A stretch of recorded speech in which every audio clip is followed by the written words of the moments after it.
Hi everybody, this is Cindy from Ideas Times 2, and I have a little tutorial for you today. If you are in need of some last minute Christmas gifts, or if you have a ton of snow on the ground and you're not going anywhere and you just need something to do to occupy your time, this craft is perfect because you probably don't have to go out to the store to buy anything. I'm sure you probably have everything you need in your house. This is simple, it is quick, it's a little addictive, and I think you'll have a lot of fun. So the first thing I need to do is to thank 481designs.com. This was her tutorial, and I did one after watching her video a couple of weeks ago, and every time I make another one, I have a couple of different modifications or changes that I make. And so just like we all do as crafters, we modify and change somebody else's idea and make them our own. And I hope you do the same if you give these a try, and then share your results. I'd love to see what you come up with. So what this project is a little tri-fold paper bag journal. And so I just love this one. It's got a little camper charm on the side, and I think the paper is just adorable. So you just need one brown paper bag and fold it into thirds, and there you go. And very quick, very easy, and I'm going to show you how I make them and some of the modifications I made from the original design. So I will show these in more detail later when we talk about different ways to close up your journal. So what do you need? The first thing that you need is a standard lunch size brown paper bag. You can get, if you don't have them in your kitchen now, which would surprise me if you didn't, you can get them pretty much anywhere. The grocery store, Walmart, Target, and at my grocery store they were I bought a pack of 100 for $2.29, I think. So can't get much more cost effective than that. Just 2 cents per bag. You can also get them in white, I know, at Walmart, but I like the craft paper, so I stuck with the original brown. I know at Party City you can also get tons and tons of different colors. They have bags that you can buy for birthday treat, gift bags and things like that, and they come in all different colors.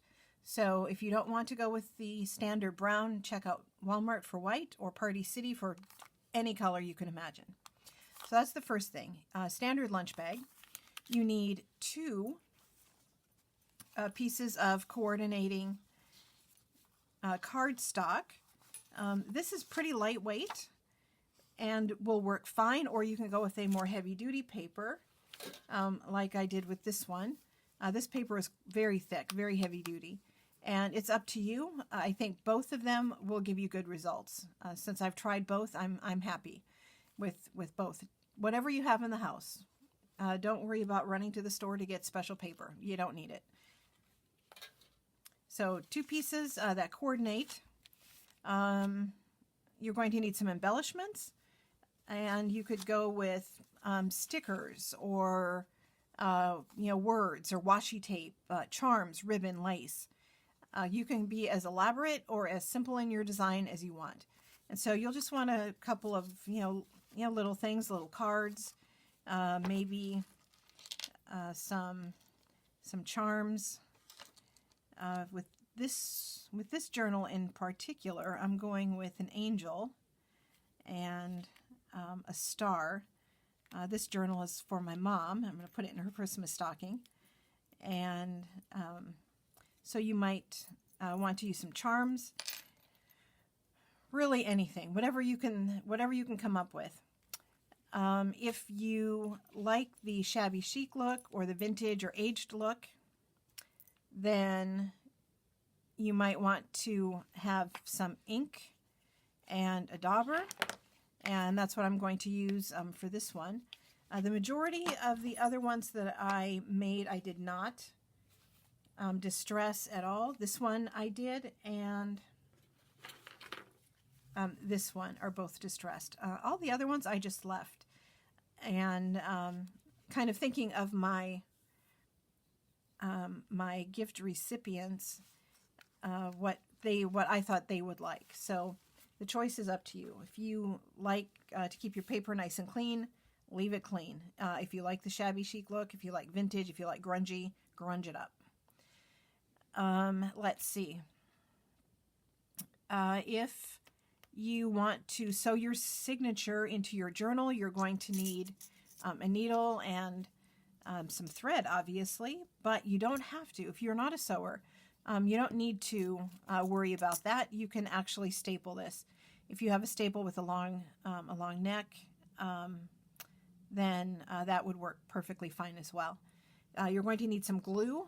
I recommend something quick drying like Fabrifix or Fabri-Tac, glue stick, or use your hot glue gun. I do not recommend PVA or Elmer's glue because they are water-based and will make your paper really crinkly, so I don't recommend that. And I'm going to use Fabrifix today. And let's see, what else are you going to need? Probably a bone folder. If you don't have a bone folder, you might want to use something like a ruler, or you can maybe even use the edge of your scissors or your glue bottle, something just to make those creases nice and crisp. Paper cutter, scissors, your general supplies. That's all you're going to need. Nothing fancy. So I'm sure you already have everything around the house.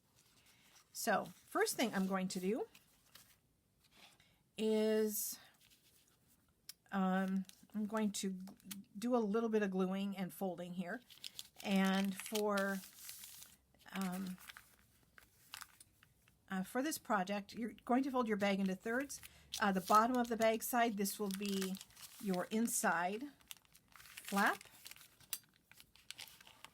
And this is where that bone folder comes in handy. You want those folds crisp. And the top of the bag is going to be the top fold. This will be the front of your journal.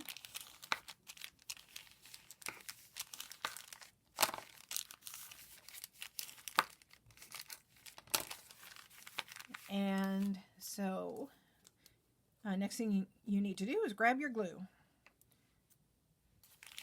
So I'm going to just run a bead of glue down the side here and then on the other side. And this creates a little kind of secret pocket. So just a little pocket right here. It's just about 1.5 inches deep, but it is big enough to hide some money or a receipt that you don't want anybody to see. And I also like to glue the side flaps closed. And so I just take a little bit of glue and run a bead up the side and the ends, and a little bit on the inside just to make sure everything holds. And smooth it down. I think this gives the bag a little more stability, as well as keeps the edges tidy so they don't get caught when you're taking the journal in and out of your purse or your book bag. And do the same thing on the other side.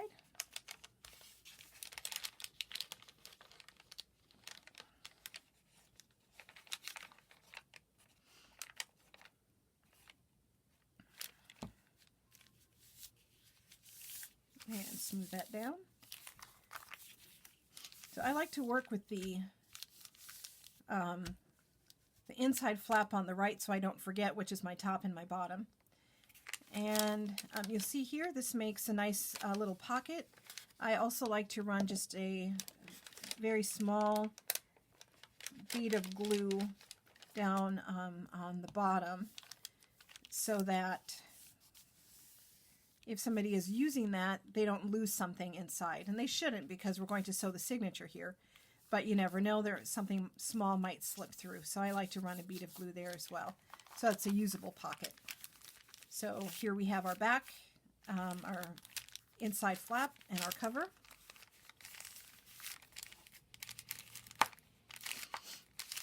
I am sorry, I have a little bit of a sniffle. I am about 98.7% sure that I am allergic to that glue, and so I'm constantly getting a scratchy throat when I'm using that and a sniffle. So next thing you need to do is grab your paper, and you're going to need 5-6 pieces total. I have more than that here because I just wasn't counting when I was cutting it. And your paper needs to be 5 inches by 3 inches, and you can round the corners like I did on these. I have a couple more that need some corners rounded. You might want to round your corners. You might not. I have a couple of journals each way, but I think I prefer them with rounded corners, but of course the choice is up to you. If you don't want rounded corners, don't round them. If you like nice straight lines, then leave it square. For this one, I think I'm going to distress the edges a little bit, and I'm using black soot since I'm going with a gray and pink theme on this one, and I don't want it too grungy, but just a little bit of distressing. And made the mistake of using a new dauber, I think. And I'll do one more. And nobody likes to watch people inking paper on video.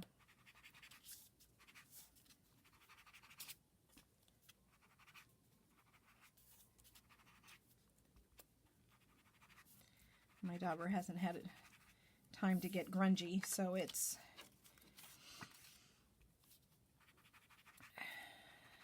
not doing quite the job that I had hoped it would do.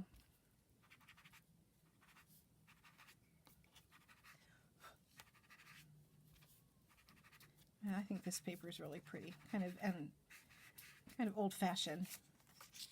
And I probably shouldn't say that too loud. If my mom hears me say that the journal I'm making her is old-fashioned, she might take offense at that. My mom is pretty with it.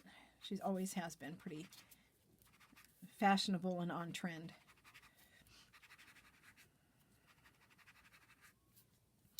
There we go. And if you don't want to ink, like I said, don't worry about it. If you do, go for it. Flip that over. And so the next thing you're going to want to do is decide where what paper you want where. I am going to,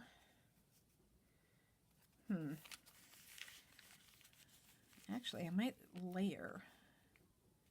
I think I'm going to layer my cover. I'm going to take a 1/4 inch off of the top and the bottom.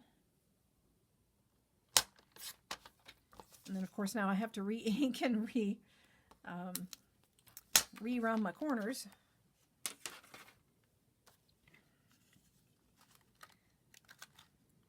And even though I do plan and I know what I'm going to do before I start a project, I still pretty regularly change my mind. So that's not a surprise that I just did it that way.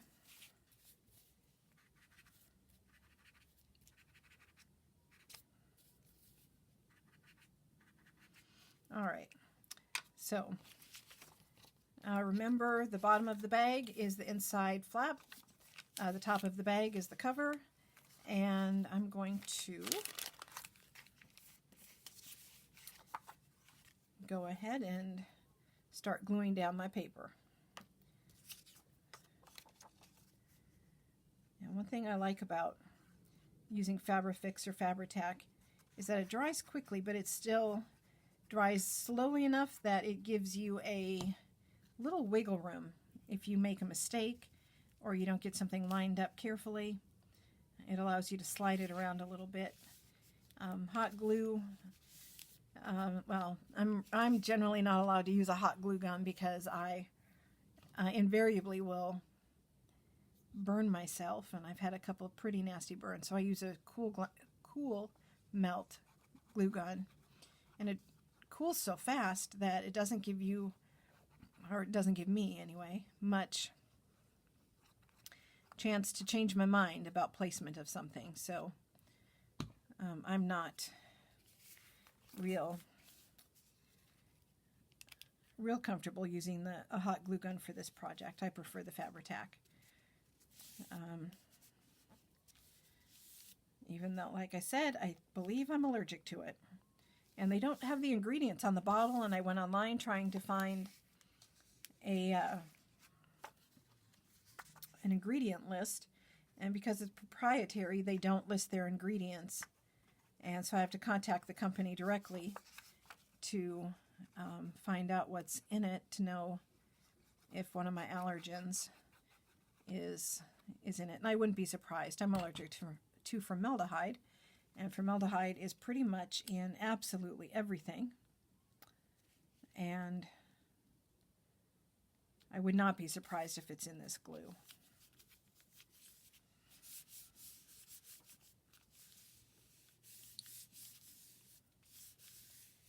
All right, so on the back, I'm just going to put plain gray. And on the inside flap, I'm also going to put gray because I'm going to layer a pocket over the top of it. So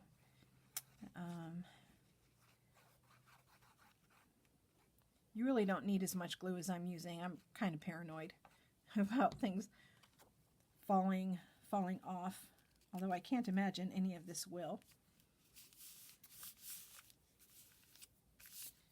All right, I'm going to flip it over, keeping the inside flap on the right and the cover on the left. And on this side, I'm going to put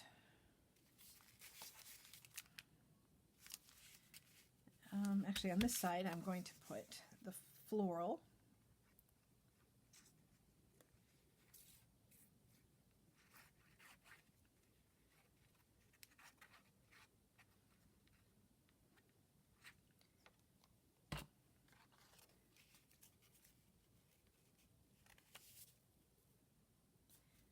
And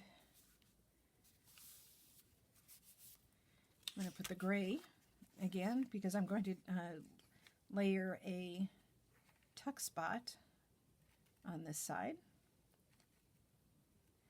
And so I just put glue on 3 sides. Actually, I should not be doing this after I've glued, but I'm going to because I changed my mind, as usual, about what I'm doing. So I put glue just on 3 sides because I'm leaving one side open as a pocket.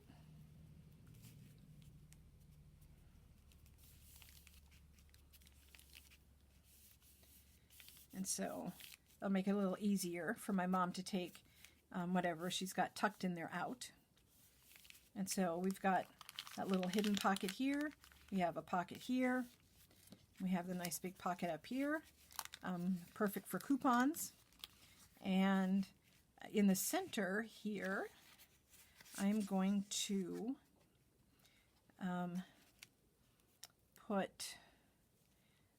do like a library pocket, so I'm going to put another floral piece.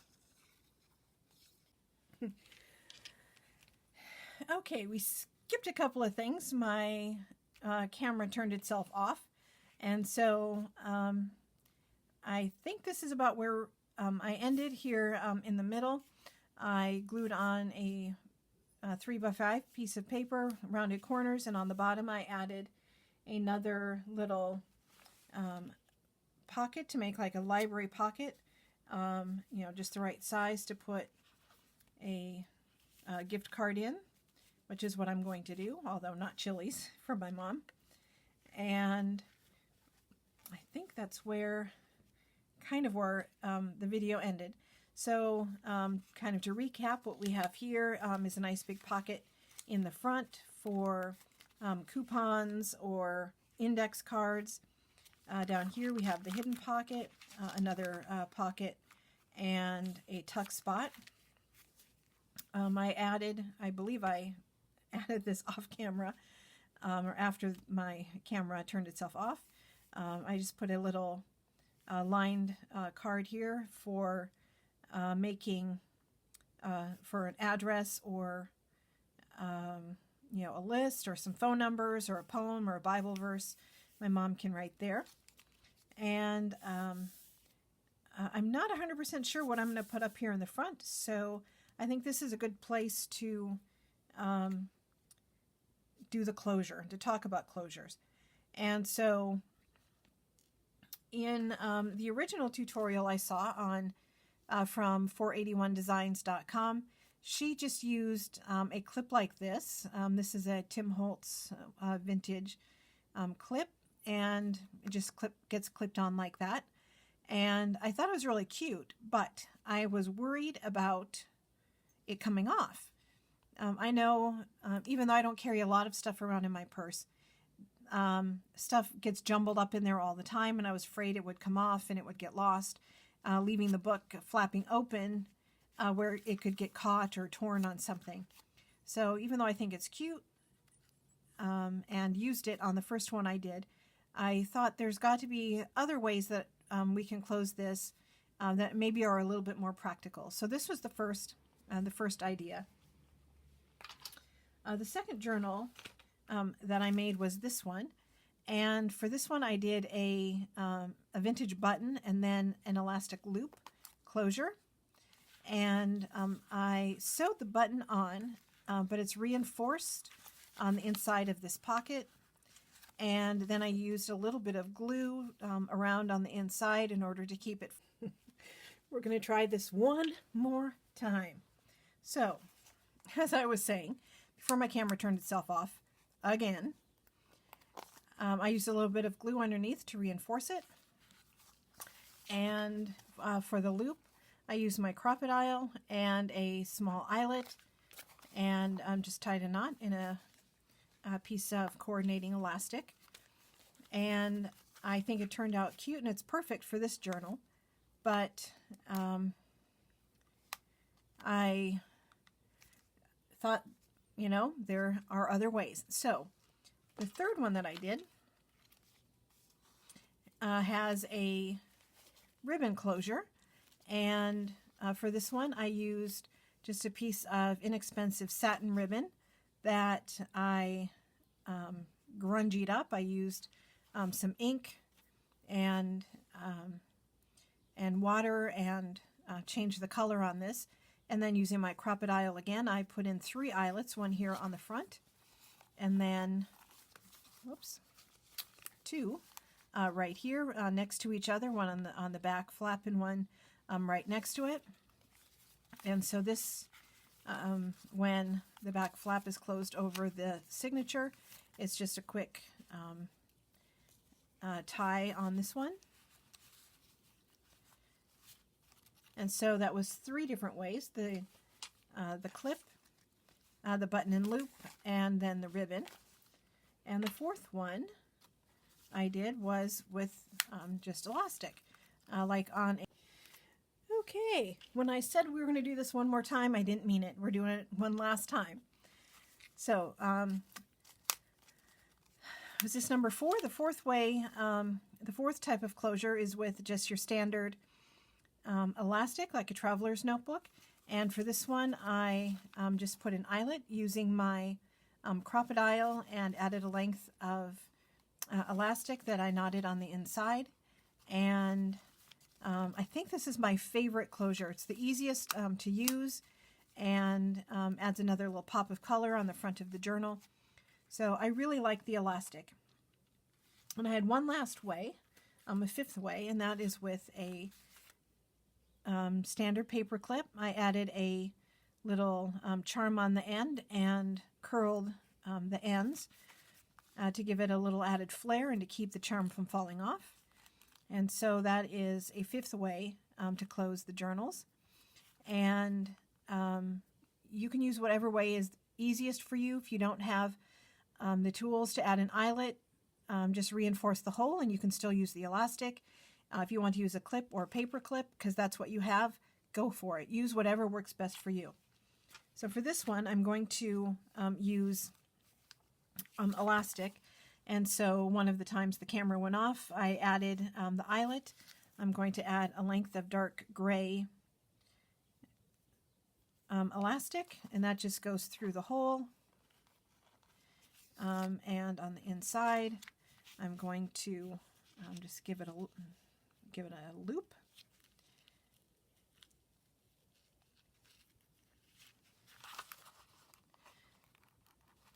And there you go. I'm not going to cut the ends off until I've had a chance to sew in my signature to make sure that my elastic is long enough, but it should be fine. And so then the signature right here, kind of your standard junk journal type signature, lined paper, unlined paper, printed paper, a doily, and I'm going to sew that right here with your standard pamphlet stitch with a light gray waxed thread, and that's going to go right here. And then the back gets flipped over, the front gets flipped over, and there you go. And the last thing you need to do is embellishing, and that is up to you how elaborate you want to be or how simple. And for all of mine, they are very simple. I primarily just did some collaging to add some visual interest, but I wanted to keep my journal flat and easy to use. I didn't want to, add, big puffy bows or ribbons or lots of three-dimensional, flowers and things like that, because if you are using the journal and keeping it in your purse or your backpack or your briefcase or whatever, it's going to get torn up, I think, faster if the embellishing is too much. And so I kept mine very simple. And so this one is the only one with any 3D on there. I put a little dot underneath the flower. But everything else, on the back, very simple. On the inside, just a few words and phrases. And